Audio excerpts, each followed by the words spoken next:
Yeah, you said something that's really important. Like, what do you? Because I made a note earlier. Mm-hmm. I wrote down a question. What are you trying to prove? I wrote that down earlier. What are you trying to prove? Yeah, and you've just kind of answered that right now. Yeah, because that's like whenever anybody is doing something, one of the thoughts that goes through my head is like, what are you trying to prove? That I'm worth it. I Yeah, can do it. yeah, yeah, yeah, and then who are you trying to prove that to, right? And there's you, um, the, the judgment of others matters little, Mm-hmm. matters very little, because if if we do actually conform to the idea that their judgment is important, then we limit ourselves. And we limit ourselves, and we spend our time trying to please people Please. that are not really so important on the bigger scale of things. And and we're all trapped in that. We're all trying to prove something to somebody because we somehow feel that that is what's necessary. We're trying to we feel that that's what's important. Um, and it's only once we get out of that matrix that we realize that we could be anywhere proving anything to anybody. It doesn't really make much difference. All that matters is that we find a way to grow. Now, for some people, that's enough. Yeah, for some people, that's enough, and that's what they need, and that's what makes them feel. Um, how can I say? Yeah, it gives them a sense of accomplishment and works for them, but for other people, it just limits them. So, um, part of my work in the last 6 months has been also to look at limitless behaviors, things that Mm-hmm. don't stop us from fulfilling our full potential or our complete potential. Um, and I think that there's uh, the principle that I've looked at recently is the difference between going to the market and becoming the market. Right. Mm-hmm. So, and this is a business principle for businesses, but businesses tend to think about selling at the market. It's got a traditional sense, like you make something, you take it to the market, and you sell it at the market. But the market in the modern world is kind of everywhere all the time, right? Where you can sell stuff. And businesses think about taking things to the market to sell at the market. But if you yourself become the market,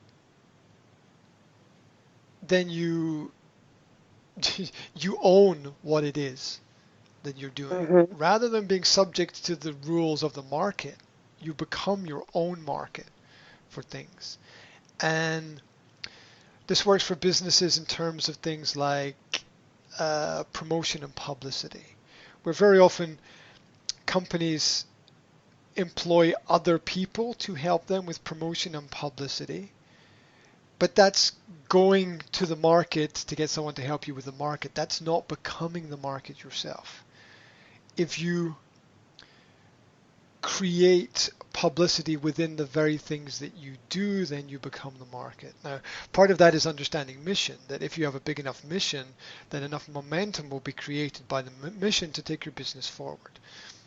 If you if you can just sell 50 bottles of water, or you can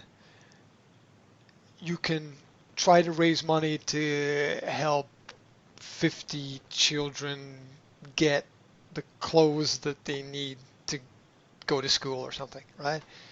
And so the Mm-hmm. mission the greater mission drives everything else. Yeah,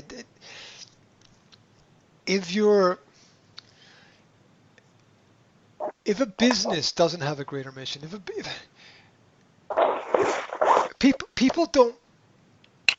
people don't buy shit because they need shit. They buy shit because it makes them feel better. So it's all about feeling. A lot of people send their kids to a Montessori school because it makes them feel better that their kids are in a Montessori school. The actual practical difference is hard to measure. I mean, in general, we hope that it's better. Might be, might not be. It's an individual basis, right? But the actual principle of sending your children to a Montessori school makes the parents feel better. My kids are in a Montessori school. I'm doing better for my I'm doing better things for my kids. It makes me feel good, right? And that's what drives the business. Yeah, the feeling that things are going to be better is what drives economics and economy. And when we understand that, we understand why the bigger businesses have the bigger missions. Like maybe like the Nestle company want to bring water to all the children in Africa, for example, so that all children have access to the basic resources that they need. And that gives that mission gives purpose to everything. It's not just selling chocolate to people, right? It's feeding the world. And understanding that that if you have a mission, then you have greater drive and greater momentum in your life. You move forward faster. Your vision can be bigger. It's not limiting. I never thought about big companies having this kind of missions. Like they all have it. Like, the mission cards. Yeah. Mission cards. They've got like the little business card with the mission statement on it, right? Here's one of the problems with teaching. It's like, we're teaching the kids we're teaching the kids so that they have a better future. It's like, really, can you prove that 20, 30 years down the line that it's really improved their quality of life? It's Do we really know? No, we don't. No, we don't. And this is where it all falls apart. It all falls apart because it's based on something that can't really be measured. Yeah, we don't really know. We hope, and the argument is doing something is better than doing nothing. It's a relatively good argument to use. Well, doing nothing is sometimes. Yeah, exactly. Well, that's the other side, right? Mm-hmm. There's we've all had experience of you work hard to do something and then you take a step back and then everything happens because you do the opposite of what you think you need to do because we all make mistakes, right? So the mission is the business begins with a mission statement. What is the mission? That's how business begins. And then secondary to that is we're going to teach kids, right? It's always secondary to that. Because you want something that drives the business, and it's not business that drives business. It's a bigger emotional principle, just sort of philosophical context, right? That drives everything. So ensuring that everyone has a greater quality of life somewhere is providing. Sustainability doesn't come from sales.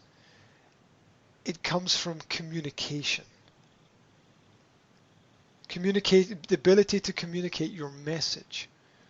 That's the basis of sustainability. Your ability to communicate your message to people creates the sustainability that you have in your life. It's got nothing to do with finance and money, um, because as long as you can communicate your mission to people, you will have people who I think will support you if you have a good mission. Because who doesn't want the world to be a better place, right? And people will go further and do more for the mission than it. That's people understand it. It's not just sending a rocket. Language. It's not just sending a rocket into space. It's a mission. Mm-hmm. Something greater, some greater good for everybody. And of course, it gets abused and used in the wrong way by companies. Companies understand it, and they have missions that don't work, which is why it's good to do it on a local scale where it's measurable. Because when some charity says, "Oh, we help kids in Africa," God knows where the money is going, right? I mean, who knows where it's going at the end of the day? It's always better to work locally and to have something which is visible. But there's a classic example of charities in Africa not working out. There's examples of lots of examples of leaders of countries in Africa writing letters to British charities telling them not to send things because it's destroying the local economies. Mm-hmm.